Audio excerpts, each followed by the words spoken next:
Connor Bedard has done almost everything possible at the World Juniors, but as Bob McKenzie pointed out on the broadcast, he hasn't scored a goal by deking the goaltender with multiple moves. That has officially changed, and here is the play. In overtime, he circles back in the offensive zone, slips past Slovakian forward Libor Nemec, then he dekes past Peter Repsik to get alone and go forehand-backhand past goaltender Adam Gagin. This is up there with Jordan Eberle's goal as one of the best of all time. This game is now a classic, and Canada is moving on to the semifinals against the United States on Wednesday night. Let's review this game as Canada continues on the road to gold. Time to line. Ellis knocks it down. They battle on the wall for it. Ellis in there as well. Tavares backhand. Can you believe it?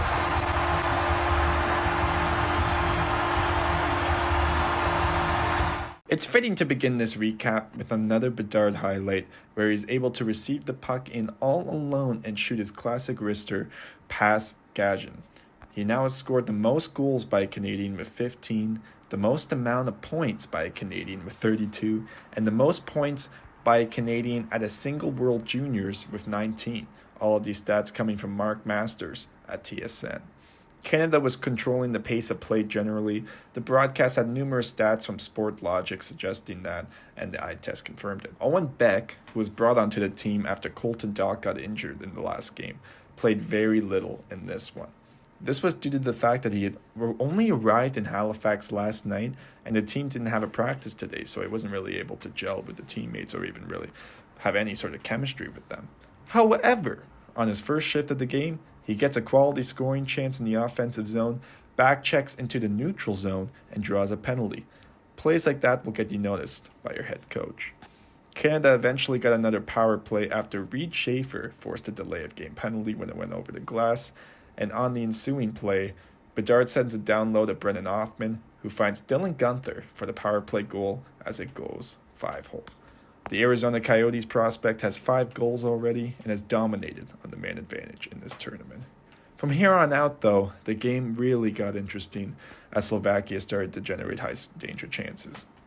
After drawing a power play, Slovak captain and New Jersey Devils prospect Simo Nemec brings them within 1 after finding the shooting lane. It deflected in front, and after scoring, he blew a kiss to the Canadian crowd. Moving forward, Zach Ostapchuk, who was ejected from the New Year's Eve game, played his 3-on-1 situation perfectly. He enters the offensive zone with control, creates deception by looking back and changed his body position mid-play and wires a shot past Gagin. Slovakia, though, was determined to go down fighting. Peter Repsik creates a 2-on-1 with Bedard just trailing, and as Repsik goes behind the net, he realizes Bedard has dove and has gone too far, even hitting his head on the goalpost. He holds on to the puck and finds Robert Bacco in all alone in front to bring Slovakia within 1. Then, as we get into the third period, the inevitable happens. Libor Nemec ties it as Philip Messar, the Montreal Canadiens' first-round pick from 2022, makes a gorgeous play in the corner to find the passing lane. The game is tied. It would need overtime where Bedard shows off the magic we had off the top. And here's another replay of it, because why not? Might change it a little though to avoid copyright issues. See, I'm trying. IIHF, don't take this down. And Canada wins 4-3 and will play the USA on Wednesday night at 6:30 p.m.